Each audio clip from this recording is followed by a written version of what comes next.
Hey everyone, welcome in to another daily editorial here on the KE Report. Corey and Chad here chatting with Dave Erfle, founder and editor of the Junior Miner Junky. Now, Dave, it's earnings season for a lot of companies, but since we always focus on the precious metals, let's at least touch on some of the majors that we have seen some earnings out of. This week, we also have Newmont reporting.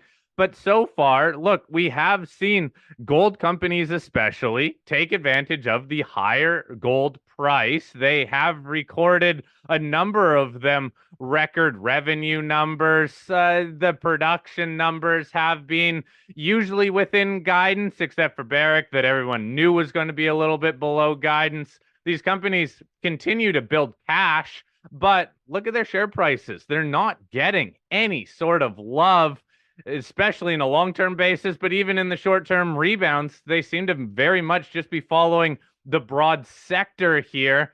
Dave, what's your takeaway from majors continuing to build up cash, but just not getting any love for some of their improved earnings? Yeah, Corey, it appears to me that investors are still just focusing on the cost continuing to rise while the gold price still, the market is trying to price in a floor at 2000, but it's just not convinced because they think the Fed is going to continue to keep higher rates for longer. The dollar is going to keep going higher and gold's going to eventually go below 2000. That's the way the gold stocks and the way silver up until recently had been acting. Silver's starting to show some relative strength, but the gold stocks continue to be sold off. Yeah, I mean, a couple of these companies, like Nico Eagle, Kinross, they reported favorable earnings, and especially Kinross, they reported a 45% increase at the Dixie deposit that they took over when they bought out Great Bear. So they continue to pay decent dividends. I mean, as I say decent dividends, because like I said earlier, I got into this sector 20 years ago. It was unheard of for miners to pay dividends, and now some of them are paying some decent dividends. The big one everyone's waiting for is for Newmont earnings release, and that comes out on Thursday.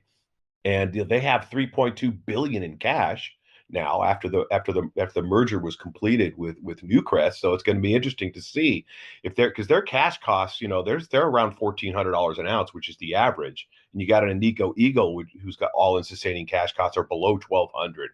They're like the gold standard of gold miners. So it's going to be interesting to see how the market reacts to Newmont's first quarter after the merger. So I think the merger happened during that quarter. So it's not going to be a full quarter with merger results. But, the gold prices was averaged around $2,000 an ounce in Q4. So a lot of these miners are making good money. They're paying solid dividends. Their balance sheets continue to get healthier. So yeah, but it's just the investors continue to concentrate on those cash costs that are going up. Eagle's cash costs went up, even though they're still low. They're a lot lower than the industry standard. They went up. So that's what they're concentrating on. Well, Dave, unfortunately for the majors, and we could filter this down even into some of the mid tiers, they're getting punished along with the rest of the sector. And to Corey's point, even if they put out good news, they're kind of just trading as a big group right now. But that's also given them a weak equity position to the point where they can't use their shares to take over other companies, even if they're looking at these projects, even if they think there's some good opportunities out there with some single asset producers or some great development projects. They don't have the shares to do it. They are generating cash. How do you think this sets up the M&A in the sector as we move forward? And maybe contrast it with what we saw a decade ago at the top mania. It's just a different kind of environment now for the big producers with M&A. Oh, it's a completely different environment, Shad. It's amazing. Yeah, at the top of the last bull market at 2010, 2011, they had these overvalued share prices and they needed to replace ounces, so they decided to use their overvalued shares to buy uneconomic ounces, and that blew up in their face. They used dilution to buy substandard projects, and it really blew up, like I said, blew up in their face. So it created this huge bear market. I mean, at the top of that bull market, ounces in the ground were being bought for up to $1,000, $1,200 an ounce in the ground. And now they're being bought for considerably less than 200 ounces in the ground, while a lot of them are trading at less than $40 an ounce in the ground, while the company's balance sheets have never been healthier. as far as the majors are concerned. So they're just waiting. They're too scared to pull the trigger because of what happened last time. So they're waiting for the market to price in that $2,000 floor. That has to be solid, I think, before they start to go out and do some serious M&A. But these Chinese companies, they're coming in with all cash offers. It happened with Asino today. I was a happy shareholder at Asino when Dundee made that offer, and I sold out of the stock at the end of the year, thinking that was a done deal. And right at the last minute here, before the deal was a done deal, I think it's that they're not saying which entity came in to make this all cash offer for Asino, but it's 32% higher than the Dundee offer, and it's all cash, which tells me it's likely a Chinese company. Yeah, it is encouraging to see some sort of a competitive bid being offered here. We'll see if anyone else comes in, but it does seem like this all cash offer probably pretty attractive for Osino. Talking about the sector broadly and looking at the GDX chart, because I think last week and carrying into this week is fairly important for the short-term investor here, where GDX has been down 7 of the last 8 weeks, but last week it was only down marginally, and we very well could have seen a bit of a reversal in trend halfway through the week as GDX went down and tested that past October low. Plus, look, the GDX was in oversold territory for a lot of the technical indicators that I follow. So now I think this week is more about a follow through on that potential turn in direction. Dave, what are you looking at when it comes to the GDX chart specifically? Yeah, it's really interesting what happened last week. The GDX and GDXJ, they almost tested their October lows and then they hammered, showing a nice bullish hammer into the 3-day weekend. If you take a look at the HUI to gold ratio, which goes back farther because the GDX and GDXJ have only been around since 2006 and 2008 respectively, right, or something like that. So the HUI goes back a lot farther, and if you take a look at the HUI to gold ratio, it came down to nearly hit where it was at the late 2015, early 2016 low, which basically was the lowest point to where the gold stocks were the cheapest in relation to the gold price. And it hammered from 0.10 in midweek last week. And I think it got to 0.09 in 2000, into late 2015, early 2016. And it spiked down there at the COVID low. So as far as the valuations are concerned, they could go lower, absolutely. But I mean, if you also take a look at the GDX versus the GLD, it's 2 standard deviations from the mean, meaning it's the lowest price in relation to the gold price it's been since I've been in this sector. So, but at the same time, quality junior valuations in relation to the gold price have never been more attractive.